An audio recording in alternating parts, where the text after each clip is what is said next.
Selamat datang kembali di The Deep Dive. Oke, kali ini kita mau coba bedah satu teks yang lumayan berat, tapi penting banget. Penting banget. Judulnya Ideologi dan Aparatus Ideologi Negara. Ini dari filsuf Prancis Louis Althusser. Nah, biar kita nggak tersesat, kita juga punya semacam pemandu, yaitu kata pengantar dari Martin Suryajaya. Betul, yang mengkritik sekaligus membingkai. Nah, itu dia. Jadi misi kita kali ini tuh mencoba mengerti pertanyaan dasarnya Althusser. Gimana sih caranya sebuah sistem, katakanlah kapitalisme, bisa awet terus dari generasi ke generasi? Ternyata jawabannya itu nggak cuma di pabrik atau pasar saham, tapi ada di kepala kita masing-masing. Betul sekali, dan Althusser tuh membuka argumennya dengan mengutip Marx, yang intinya sederhana tapi dalam banget. Gimana tuh bunyinya? Masyarakat itu nggak akan bertahan bahkan setahun pun. Kalimat ini jadi kunci pembukanya. Sebentar. Istilah mereproduksi syarat-syarat produksi ini kan akademis banget ya. Kedengarannya rumit. Mm-mm. Bisa nggak kita pecah jadi contoh sehari-hari? Maksudnya apa sih? Tentu, ini poin bagus. Karena Althusser sendiri memecahnya jadi dua hal yang sangat konkret.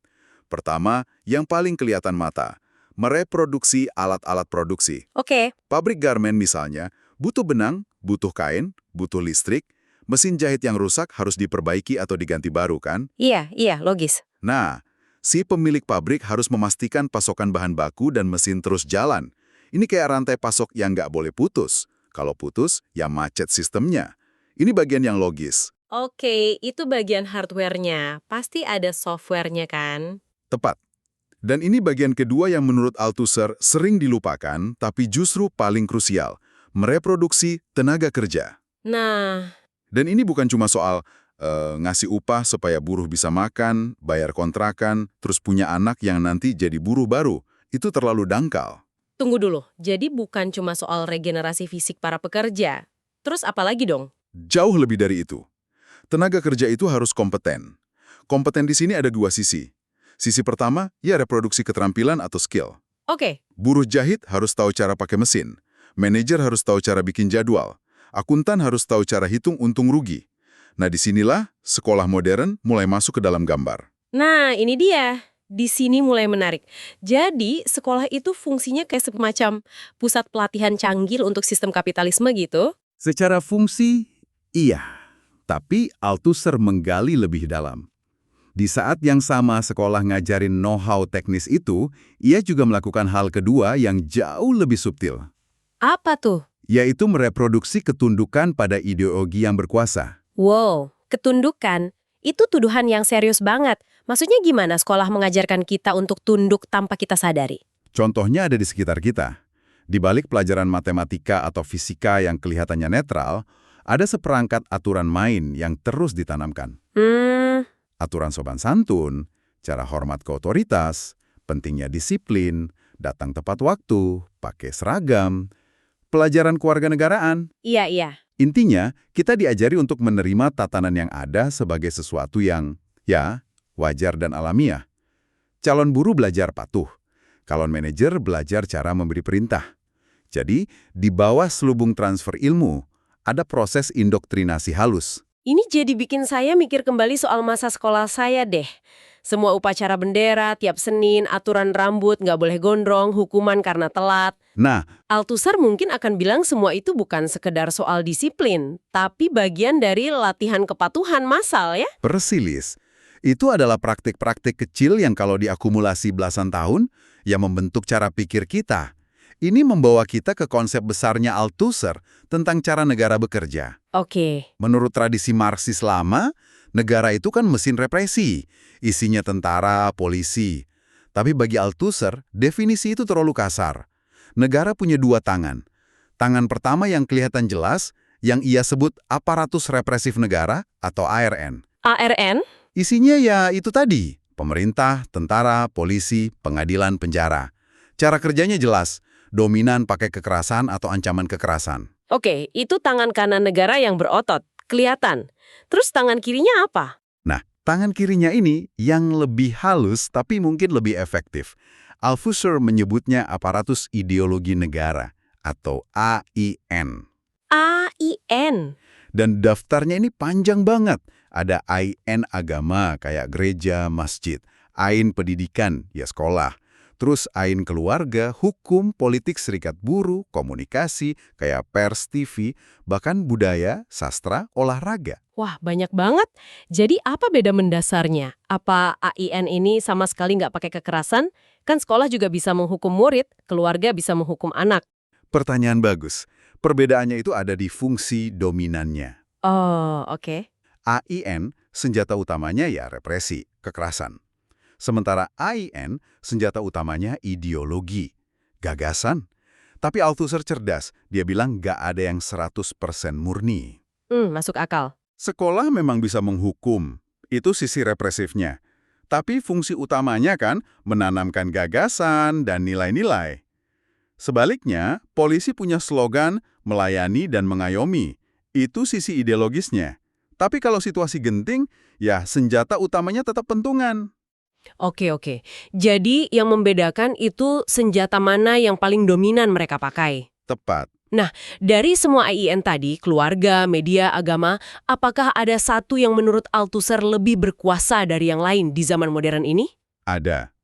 Dan ini mungkin argumennya yang paling radikal dan terkenal. Apa itu? Kalau di abad pertengahan Eropa, AIN yang paling dominan kan gereja. Dia ngatur hampir semua aspek kehidupan. Nah, di era kapitalisme modern, posisi itu telah direbut. Oleh siapa? Media kah? Mengingat betapa kuatnya pengaruh internet sekarang? Bukan. Menurut Althusser, AIN yang paling dominan di era kapitalisme modern adalah aparatus pendidikan, yaitu sekolah. Tunggu, kenapa sekolah? Kenapa institusi yang kita anggap paling netral, tempat anak-anak belajar, justru dianggap agen ideologis paling kuat?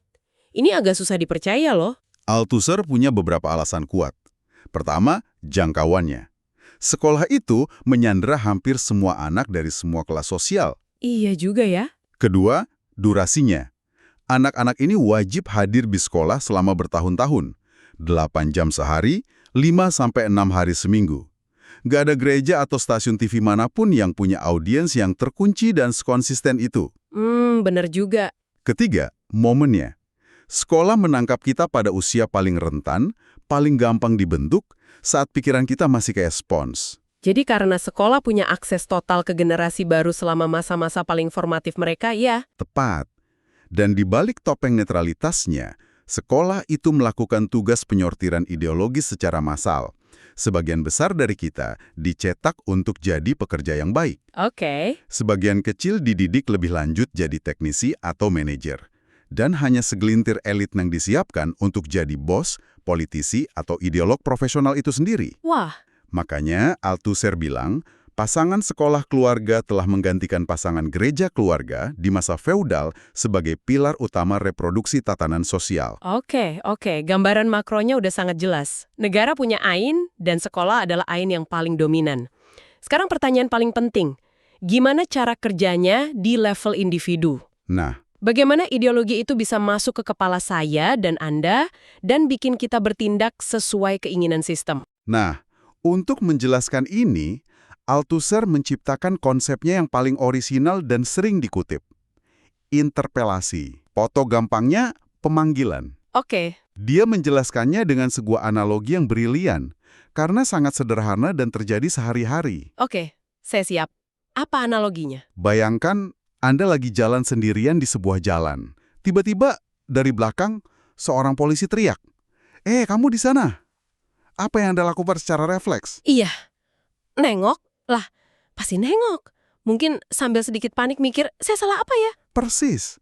Di momen sepersekian detik saat Anda nengok itu, menurut Althusser, sebuah keajaiban ideologis terjadi. Keajaiban? Dengan nengok, Anda telah mengakui bahwa panggilan itu mungkin ditujukan untuk Anda. Anda mengenali diri Anda dalam panggilan itu. Pada saat itulah, Anda dibentuk menjadi seorang subjek. Wow.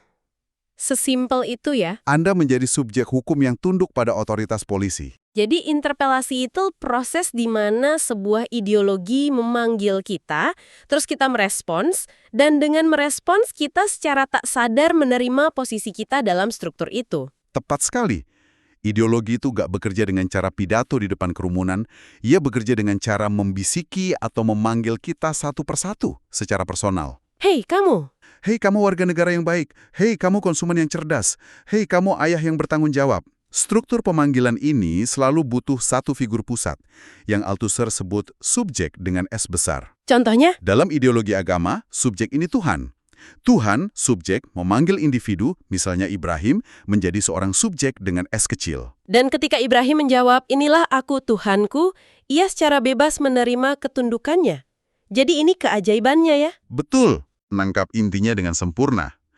Kita merasa bebas pada kita lagi menjalankan sebuah skrip yang sudah ditanamkan oleh berbagai AN tadi. Kita menjadi subjek yang patuh justru karena kita percaya kita adalah subjek yang bebas. Inilah puncaknya, kepatuhan terasa seperti kebebasan. Ini kerangka berpikir yang sangat kuat ya, membuka mata. Tapi seperti semua teori besar, pasti ada celahnya.